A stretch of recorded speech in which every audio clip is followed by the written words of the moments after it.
예수님은 우리는 모든 문제 그리스도 안에서 우리 인생의 모든 문제 끝난 줄 믿습니다.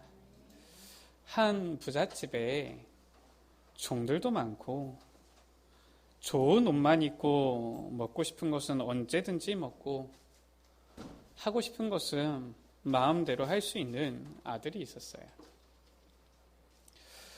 그러나 어느 날 지금 이 자기가 살고 있는 이 삶보다 더 행복할 것이 있을 거라는 생각이 들은 겁니다. 그래서 아무리 마음대로 할 수 있어도 돈은 아버지의 돈이고 종들도 아버지의 종들이고 이 무언가 자기만의 행복을 찾아야 되겠다 이렇게 생각을 한 거예요. 그래서 아버지한테 얘기한 겁니다. 어차피 아버지 돌아가시면 나에게 유산 줄 거 아닙니까? 그 유산을 미리 주십시오. 그렇게 해서 많은 재산을 가지고 집을 떠나간 거예요. 그리고 자기가 생각할 때에 더 행복해 보이겠다 싶은 것들을 이제 하기 시작한 겁니다.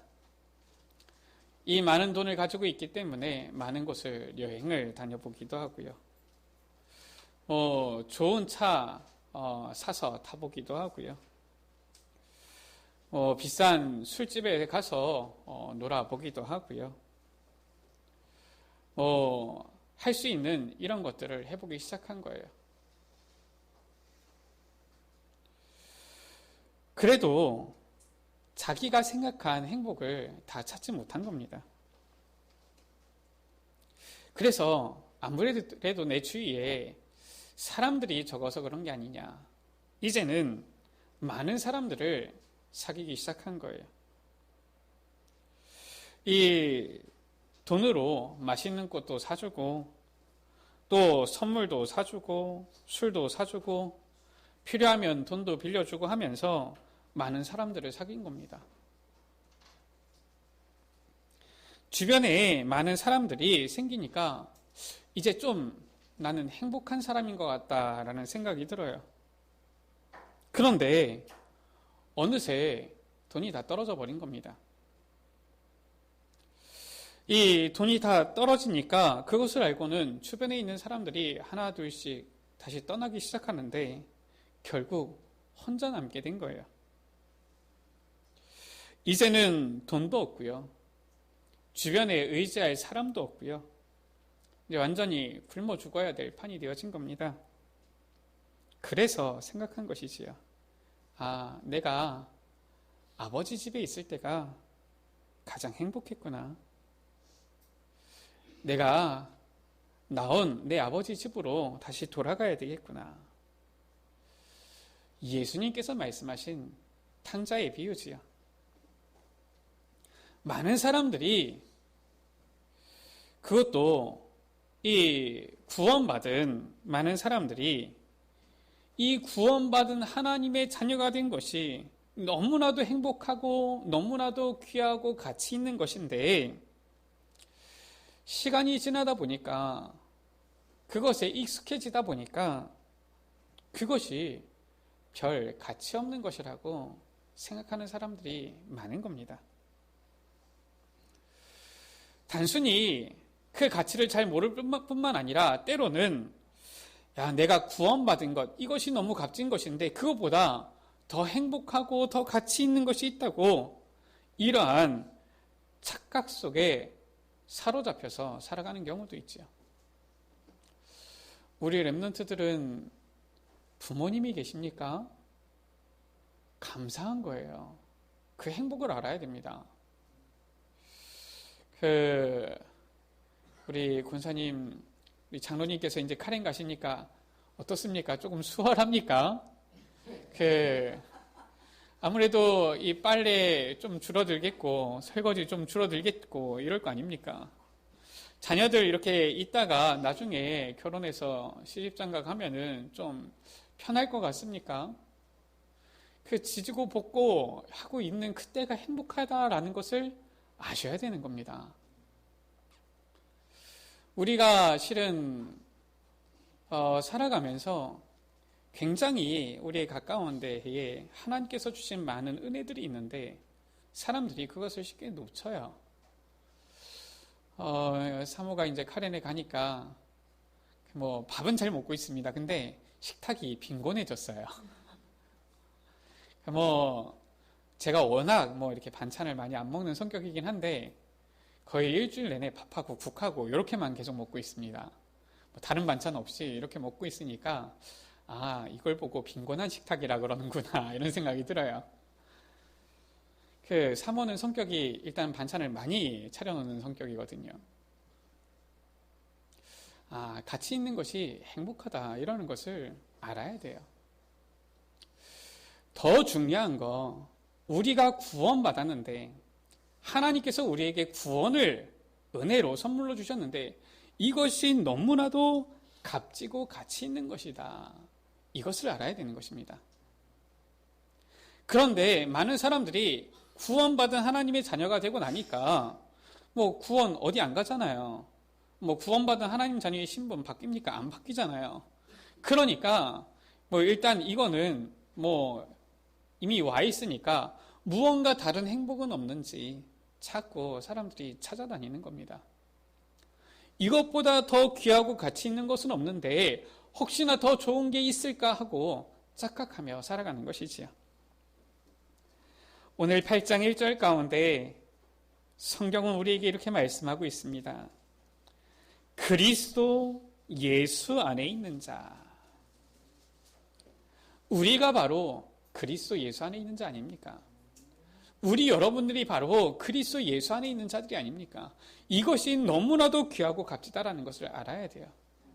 이것을 알 때에 우리가 하나님 앞에 올바른 신앙생활이 되어지는 겁니다. 이것을 모르면은 복음 듣고서 충격 받아놓고서 나중에 또 다른 데 찾아갑니다. 우리 다락방 안에 그런 사람 많거든요. 일단은 복음을 딱 들었는데 너무 충격을 받는다. 살짝 걱정돼요. 이 사람 또 나중에 어디 딴 데 안 갈까 이렇게 해가지고. 왜냐? 이 사람은 복음 듣고서 너무 충격받고 나서는 또 다시 또 충격받을 데가 없나 이런 데 찾아다니는 거예요. 우리 여러분들 그리스도 예수 안에서 충분함을, 완전함을 그리스도 예수께서 모든 것임을 누리는 우리 여러분들 되시기를 주의 이름으로 축복합니다. 그리스도 예수 안에 있는 자, 이것이 가장 복되고 축복된 자리요, 가장 하나님께서 우리에게 주신 귀한 선물이다라는 것이죠. 첫 번째입니다. 우리가 반드시 알아야 하는 영적인 사실이 있어요. 그냥 사실이 아니라 영적인 사실입니다. 저 세상에 나가면은 저 학교에서는 이 영적 사실에 대해서 알려주지 않습니다. 똑똑한 학자들이 모여있는 저 대학교, 이 영적 사실에 대해서 알려주지 못해요. 세상에 많은 학식 있는 사람들이 있지만 실은 이 영적 사실을 알려주는 곳은 거의 없습니다. 실은 교회에서만 들을 수 있죠. 어떻게 보면 안타까운 것도 교회라고 해서 가면은 다 들을 수 있는 것도 아니에요. 우리 여러분들이 이 영적인 부분에 대해서 들을 수 있다. 굉장히 큰 은혜입니다. 그리고 우리 여러분들이 이 영적인 사실을 안다. 하나님께서 주신 굉장한 큰 은혜를 받으신 거예요. 우리가 반드시 알아야 하는 영적 사실이 있어요. 무엇입니까? 육신적인 것이 아닙니다. 그래서 불신자들은 잘 몰라요. 그러나 우리는 알지요. 무엇입니까? 하나님께서 이 세상 만물을 창조하실 때에, 사람을 지으실 때에 사람만 하나님의 형상대로 창조하셨다라는 거예요. 창세기 1장 27절 가운데 하나님께서 자기 형상 곧 하나님의 형상대로 사람을 창조하셨다. 굉장한 이 놀라운 비밀이 여기 안에 있는 것입니다. 하나님께서 우리 사람을 만드실 때 그냥 저 짐승과 같이 그냥 만들지 아니하시고 우리 사람만은 하나님의 이미지를 따라서 하나님의 형상대로 만드셨다라는 거예요. 무엇을 말하는 것입니까? 우리 사람만 하나님께 예배할 수 있어요. 우리 사람만 영적인 존재인 것입니다. 이 세상에 이 영적인 것이 있지요. 사람들은 말합니다. 하나님이 어디 있냐? 불신자들은 얘기하죠. 야, 요즘 시대에 귀신이 어디 있냐. 그래서 망하는 겁니다. 공기가 눈에 보입니까? 안 보인다고 해서 없습니까? 그게 아니잖아요. 우리가 알아야 돼요. 분명히 이 영적인 사실이 있는데 사람들은 잘 모릅니다. 천사 얘기할 때는 꼭 농담식으로 얘기를 하지요. 꼭 농담 장난하듯이 얘기를 합니다. 그래서 응답이 없는 거예요. 성도들도. 하나님께서 우리에게 반드시 알려주시는 영적인 사실이 있는 거예요.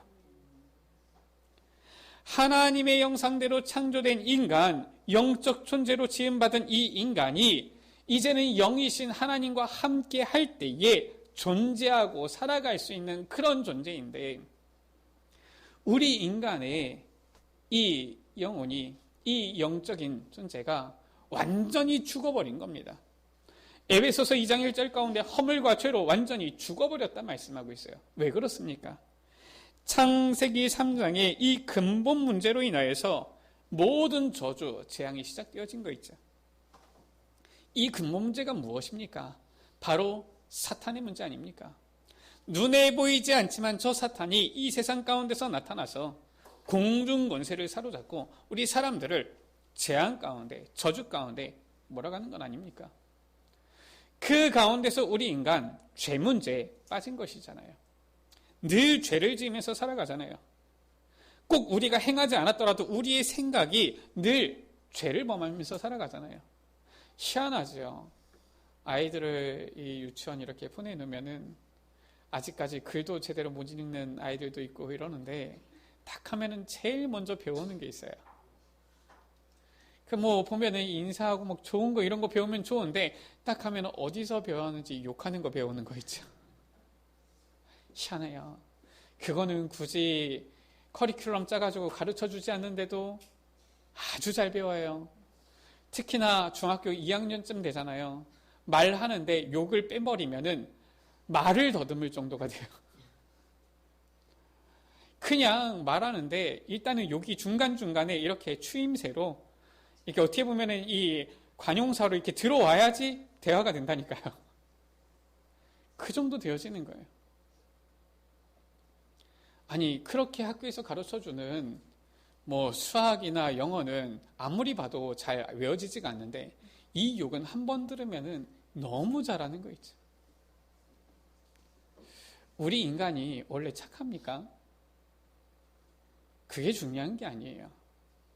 창세기 3장 이후에 이 사람이 근본 문제, 죄 문제 가운데 빠져버렸다라는 겁니다. 어떤 근본 문제입니까? 우리 이 영이 죽어버리고 우리 영의 눈이 어두워지니까 하나님을 알지 못해요. 하나님을 영원히 떠나버린 것입니다. 이것을 칼빈은 뭐라고 했느냐? 전적 타락이다라고 했어요. 죽은 시체가 노력할 수 있습니까? 불가능하잖아요. 완전히 이 불가능한, 절대 불가능한 이 상태 가운데 우리 인간이 빠져버린 거예요. 여기서 빠져나와야 되는데 그것이 절대 불가능한 것이라. 우리 사람의 노력으로 안 되는 거예요. 아니, 뭐 사람이 좀 살아있어야지 뭐 노력이라도 해볼 거 아닙니까? 허물과 죄로 완전히 죽어버렸다니까요. 어떠한 노력도 할 수 없는 이런 영적 상태인 거예요. 그래서 창세기 3장 이후에 완전히 타락된 인간, 저 저주와 재앙 가운데 빠져버린 인간, 저 인간이 구원받는다. 이것은 불가능 정도가 아니라 절대 불가능한 사건이 되어진 거예요. 우리 인간에게 있어서 이 구원의 사역이 절대 불가능한 것 하나님께서는 아시고 우리와 의논하지 아니하시고 하나님께서는 이 구원의 길을 약속하신 것입니다. 그 구원의 길이 무엇입니까? 창세기 3장 15절에 여자의 후손을 보내어주겠다라고 한 거예요. 출애굽기 3장 18절에 희생제사로 오실 그분을 보내어주겠다라고 한 것입니다. 이사야서 7장 14절에 우리와 함께 하시기 위해서 하나님께서 직접 사람의 몸을 입고 이 땅에 오시겠다, 임마누엘로 오시겠다 약속하신 거예요. 그분이 바로 누구십니까? 마태복음 16장 16절 가운데 예수 그리스도예요. 이 그리스도, 이 단어가 아주 놀라운 단어지요. 어떤 단어입니까? 기름 부음 받은 자라는 뜻 아닙니까? 구약시대에 세 종류의 사람이 기름 부음 받았잖아요. 내가 기름 부음 받고 싶다 이래서 받는 게 아니에요. 선지자, 제사장, 왕 이 세 종류의 사람이 기름 부음 받은 겁니다. 야, 내가 선지자 하고 싶다 해서 선지자 되는 게 아니에요. 내가 왕이 되고 싶다 해서 왕이 되는 게 아닙니다. 기름 부음 받아야지 되어지는 거예요. 예수님께서는 만왕의 왕으로 오셔서 저 사탄의 머리를 완전히 박살내시고 우리에게 승리를 주신 겁니다. 예수님께서는 십자가에서 모든 물과 피를 다 쏟으시고 우리의 죄를 완전히 해결하신 거예요. 예수 그리스도께서는 하나님이신데 사람의 몸을 입고 이 땅에 오셔서 직접 하나님 만나는 길 대신 선지자가 되어주신 것입니다. 그래서 이 예수 그리스도, 하나님 떠난 문제, 죄 문제, 사탄의 문제를 완전히 해결하신 기름 부음 받은 자, 이 그리스도, 이것은 아주 놀라운 단어예요. 이것은 저 불신자들이 잘 모르는 단어입니다. 들어도 이해 못하는 단어예요. 왜냐? 믿지를 못하는 겁니다. 그러니까 사람들이 얘기합니다. 야, 뭐 예수 믿으나 저 절간 가나 뭐 목적지는 같은데 내비게이션이 다른 게 아니냐, 이런 엉뚱한 얘기를 하는 거예요. 성경은 말씀하고 있습니다. 사도행전 4장 12절 가운데 다른 이로서는 구원을 받을 수 없다. 천하 사람 중에 구원받을 만한 다른 이름을 우리에게 주신 일이 없음이니라 하였더라. 분명히 말씀하고 있지요. 이 오직 한 길 예수 그리스도를 우리에게 약속하신 거예요. 더 놀라운 축복을 주신 겁니다. 무엇입니까? 단순히 이 예수 그리스도를 이 땅에 보내어 주셨을 뿐만 아니라 이제는 이 예수 그리스도를 믿고 영접하는 자들에게는 하나님의 자녀가 되는 권세를 주셨다라고 말씀하고 있죠. 어떤 사람들은 그리스도 기름 부음 받은 자, 불신자 중에서도 압니다. 저 불신자 중에서 아마 썼겠지요. 이 네이버 이 백과사전에도 그리스도 하면 기름 부음 받은 자 딱 나오더라고요. 안다고 해가지고 믿을 수 있는 게 아니에요. 에베소서 2장 8절 9절 가운데 보니까 하나님의 은혜를 받은 자들이 믿게 되어지는 것입니다. 그것이 하나님의 선물이라고 했어요.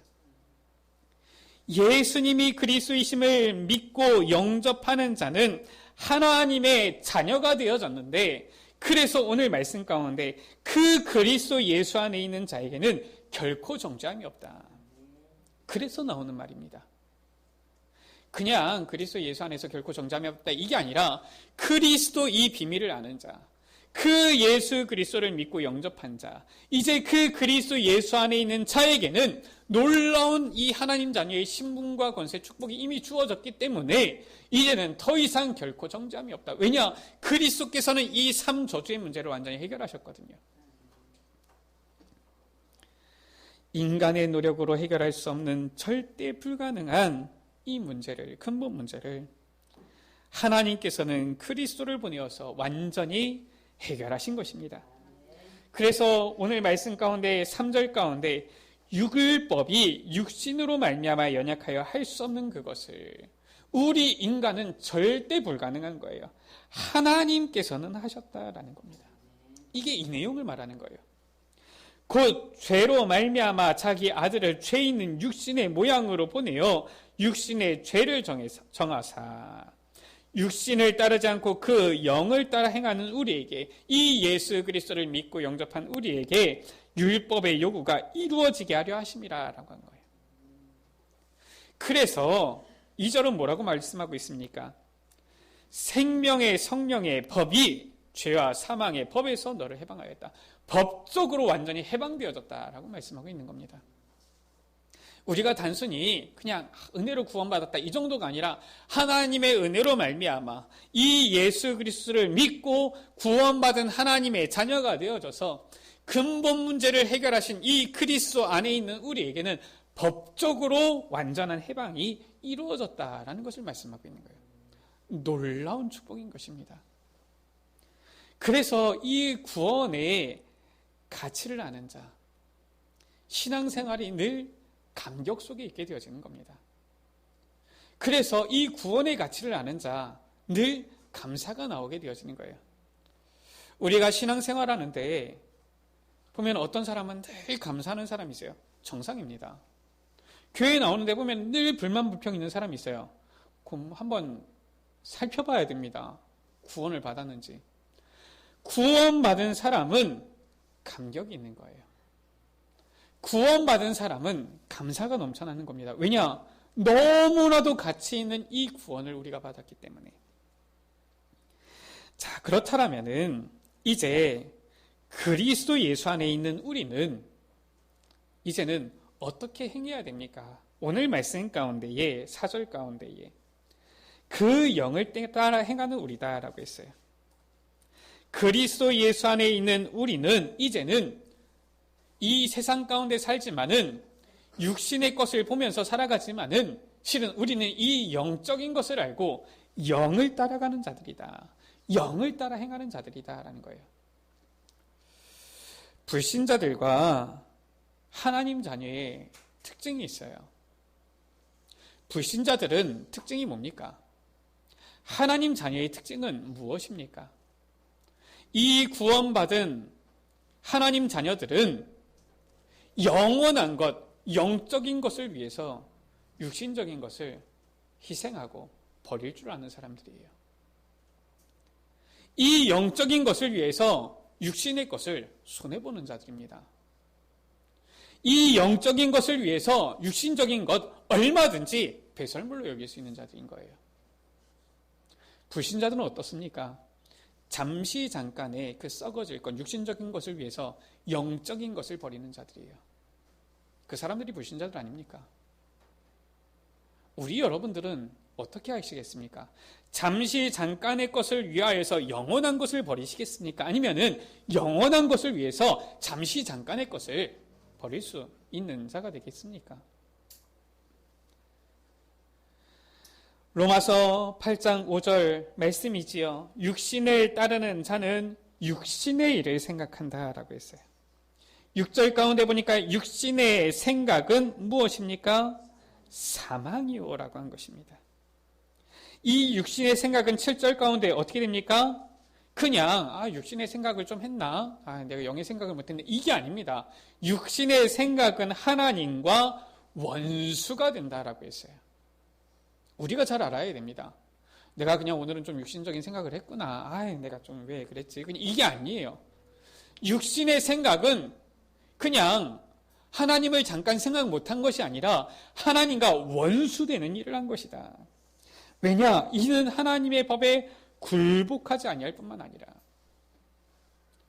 늘 육신을 따르는 사람은 어떻습니까? 하나님의 말씀을 들어도 튕겨져 나갑니다.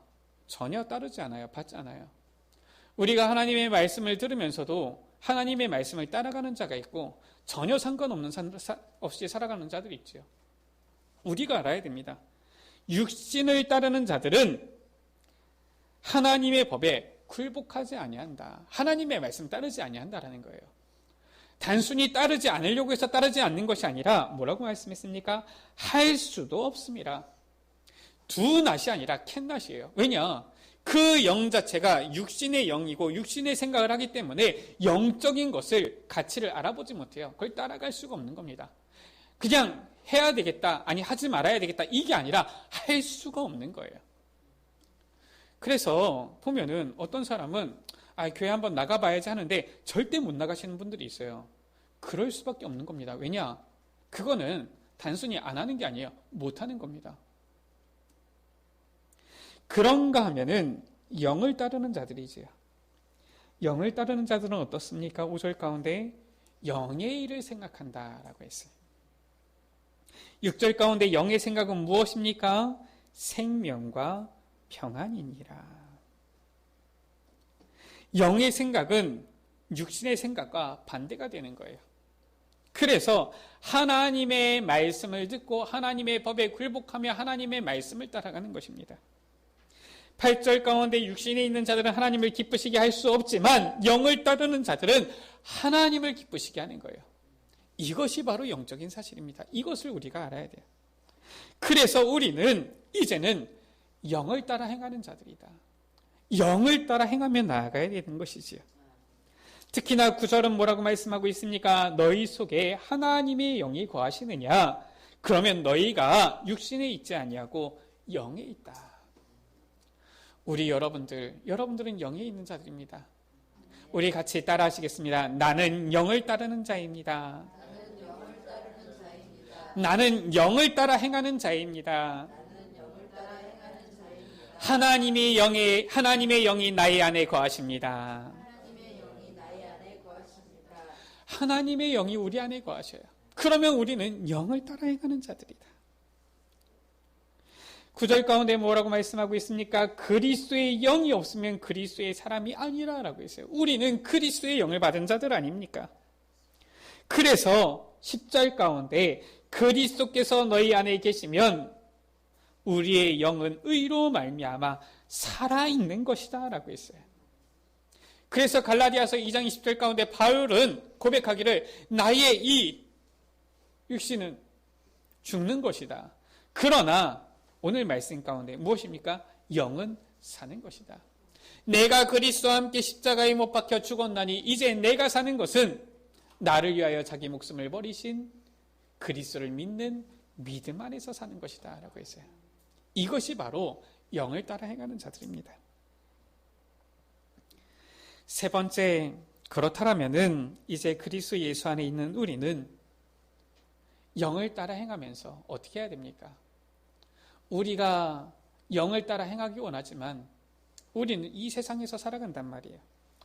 그리고 요한복음 16장 11절 가운데 이 세상의 임금 있다라고 했어요. 고린도후서 4장 4절 가운데 이 세상의 신 있다라고 했습니다. 누굽니까? 바로 사탄이지요.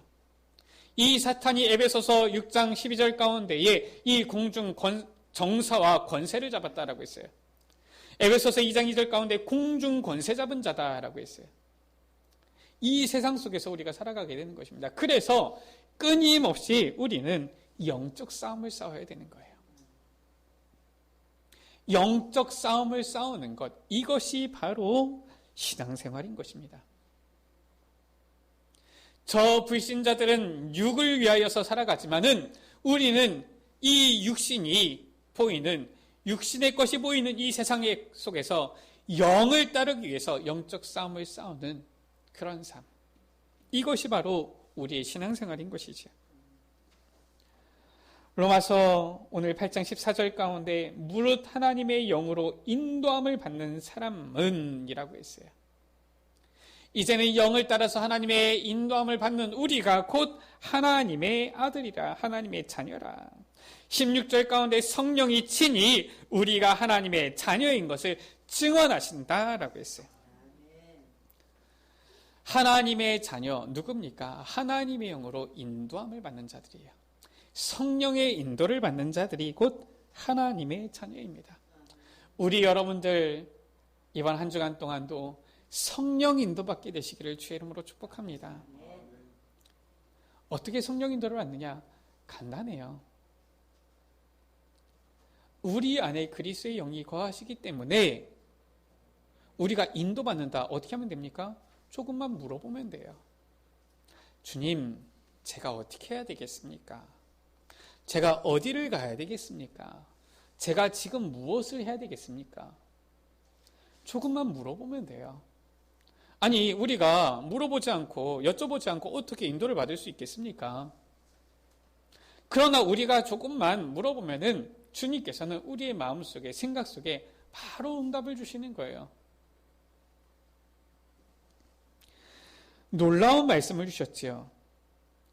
우리가 하나님의 자녀, 우리 렘넌트 때부터 너무나도 많이 듣다 보니까 익숙하지 않습니까? 그런데 이 자녀의 신분, 자녀의 권세, 자녀의 축복은 어마어마한 거예요. 17절 가운데에 자녀이면 또한 상속자 곧 하나님의 상속자요 라고 했어요. 아니, 우리 여러분들이 저 이건희 회장의 상속자라고만 해도 입이 벌어질 것 아닙니까? 그 가진 재산이 한 몇십조 되지 않습니까? 아니, 저 돈 많은 사람의 상속자만 되어줘도 우리가 기분이 좋을 것인데, 성경은 뭐라고 말씀하고 있느냐? 하나님의 자녀는 곧 하나님의 상속자다. 그런데 우리의 수준이 어느 정도 하나님께서는 우리의 수준을 축복하여 주셨느냐? 그리스도와 함께한 상속자니, 그리스도가 누구십니까? 바로 하나님의 독생하신 아들 아니십니까? 그런데 하나님께서 우리를 자녀 삼아 주셔서 우리를 그리스도와 동급으로 이렇게 축복해 주셨다라는 거예요. 물론 우리가 그리스도가 될 수는 없습니다. 그러나 그리스도와 동등된 축복을 우리에게 주셨다라는 거예요. 별로 안 믿어지시는지 아멘 안 하시는데, 저는 이 성경을 볼 때마다 너무 감사한 거 있죠. 내가 누군데 그리스도의 축복을 내게 주셨느냐. 저는 베드로전서 2장 9절 말씀을 볼 때도 너무 감사한 거 있죠. 너희는 왕같은 제사장들이요 거룩한 나라요 그의 소유가 된 백성이니. 아니, 우리가 뭔데 우리를 택하고 우리를 왕같은, 그냥 제사장도 아니에요, 왕같은 제사장들이요 거룩한 나라요 그의 소유가 된 백성. 이것은 우리에게 해당되는 게 아니거든요. 원래 그리스도께 해당되는 것이거든요. 그런데 예수 그리스도를 믿는 믿음 안에서 하나님께서는 우리에게 그리스도와 동등된, 우리가 그 일을 했다는 것이 아니라 동등된 축복을 우리에게 주셨다라는 거예요. 얼마나 감사한 것입니까? 이 상속자 우리 여러분들 포기하고 싶으십니까?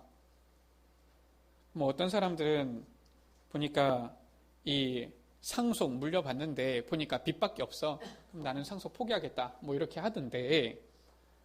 근데 보니까 조금이라도 남는 게 있으면 억지로라도 다 받으려고 노력하더라고요. 사람들 보니까.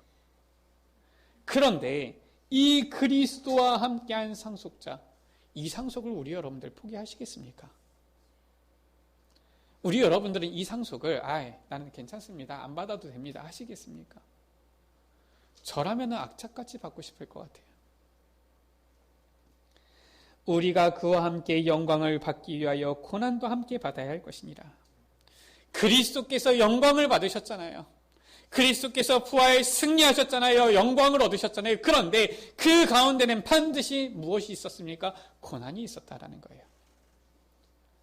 그래서 기독교의 핵심이 바로 무엇입니까? 그리스도의 핵심. 어떤 데에서는 막 이런 얘기를 하더라고요. 부활하신 예수님, 부활신앙 이런 거 얘기하더라고요.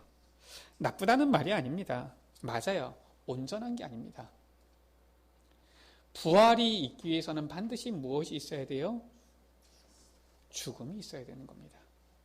죽음이 없는 부활은 없는 거예요. 그래서 기독교의 핵심은 무엇입니까? 그리스도의 십자가와 부활인 거예요. 이것이 완벽한 이 기독교의 핵심이지, 십자가만, 부활만 이게 아닙니다. 우리가 그리스도와 함께 영광을 받기 위하여서 고난도 함께 받아야 될 것이다. 그래서 예수님께서 말씀하셨죠. 너희는 나를 따르려거든 내 십자가를 지고 나를 따를 것이니라. 앞으로 우리 앞에 고생길이 훤히 열린 것 같습니까? 그럼 착각이에요. 예수님께서 뭐라고 말씀하셨습니까? 너희는 나를 따르는데 내 멍에를 메고 와라. 그러면서 뭐라고 말씀했습니까? 내 멍에는 쉽고 가벼움이니라. 우리 여러분들 주님의 멍에를 메고 주님과 함께 고난도 받고 주님과 함께 영광도 누리게 되시기를 주의 이름으로 축복합니다. 우리 오늘 주일 찬양 예배 때는 재직 헌신 예배인데요. 우리 모든 재직들 다 말씀을 받고서 하나님 앞에 헌신하세요. 사람 앞에 하는 것이 아니라 하나님을 위하여서, 교회를 위해서 헌신하세요. 그때에 주님과 함께 영광의 날도 오게 되어지는 것입니다. 어떤 사람들은 교회 가면 혹시나 교회에서 뭘 나를 시킬까봐 아주 그냥 이렇게 도망 다니는 사람들이 있어요. 물론 그 사람의 성격이 그렇다라고 할 수 있는데 아마 하나님 앞에 섰을 때 그 사람의 상급은 다른 사람들에 비해서 조금 부끄러울 겁니다. 왜냐? 성경은 그렇게 말씀하고 있거든요. 반드시 면류관 상급이 있음을 말씀하고 있는 거예요. 그래서 하나님의 자녀된 우리는 이제는 어떻게 해야 됩니까? 주님과 그리스도와 함께한 상속자다. 그래서 이제는 주님과 함께 영광도 받을 뿐만 아니라 주님과 함께 고난도 받을 수 있다는 거예요. 그런데 이 짐은 쉽고 가볍다라고 했죠. 어떤 짐입니까? 13절 가운데 육신대로 살면 반드시 죽을 것이로되. 육신대로 살면은 그 결과가 무엇이냐? 죽음이에요. 근데 사람들은 이것이 쉽다라고 생각을 합니다. 그게 아닌 거예요. 사람들은 이것을 원하는 겁니다. 육신대로 살아가는 것을 원하는 거예요. 그러나 그것은 반드시 죽게 되어지는 겁니다. 처음에는 즐거워 보이고 처음에는 행복해 보이고 처음에는 좋아 보이지만은 결국은 죽음으로 가는 것이기 때문에 더 큰 짐만 될 뿐이지요. 우리에게 주신 가벼운 짐은 무엇입니까? 우리에게 주신 가벼운 짐은 12절 가운데 이제는 우리가 육신대에게 져서 육신대로 살 것이 아니니라 라고 했어요. 이 육신의 이 소욕을 싸워 이기는 거예요. 이 육신의 이 원하는 것을 영적 싸움으로 이기는 것입니다. 그래서 13절 가운데 뭐라고 말씀했습니까? 영으로서 몸의 행실을 죽이면은 살리니 라고 말씀하고 있어요. 당장은 그게 힘들어 보이는 것 같아요. 당장은 아침에 시간 내가지고 기도하는 것이 아까워 보일 수도 있어요. 왜냐? 5분, 10분만 늦으면 차가 밀리니까요. 빨리 출근해야 되는데 그렇게 느껴질 수도 있습니다. 너무 바쁜데 어떻게 기도 생활을 합니까? 하나님도 내 사정 아시겠지. 이런 생각을 할 수가 있어요. 아니 우리가 너무나도 피곤한데 어떻게 새벽 기도를 합니까? 하나님께서 내 체력도 아시는데 이해해 주시겠지. 당장은 그게 힘들어 보일 수도 있어요. 아니 어떻게 우리가 내가 쓸 것도 별로 없는데 어떻게 헌신을 많이 합니까? 당장은 그럴 수도 있어요. 맞는 것처럼 느껴질 수도 있어요. 그러나 우리는 어떤 것입니까? 육신에게 져서 육신대로 사는 자들이 아니다라는 거예요. 우리는 믿음으로써 영으로서 이 몸의 행실을 죽이면은 살게 되어지는 것입니다.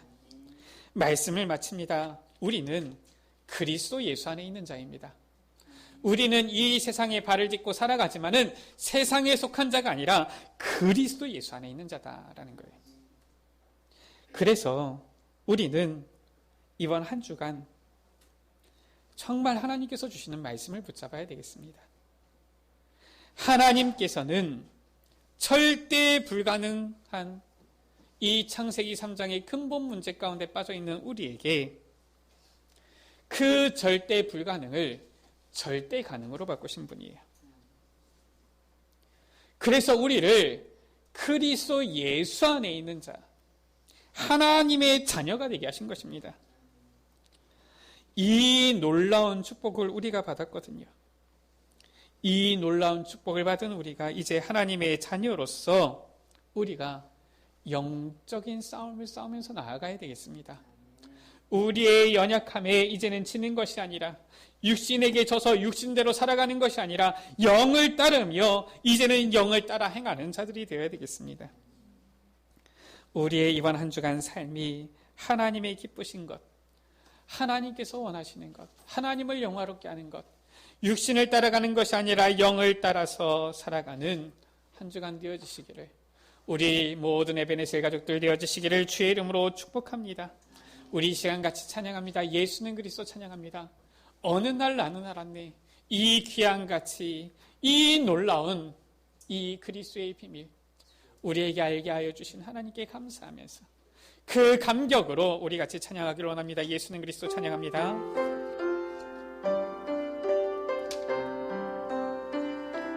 어느 날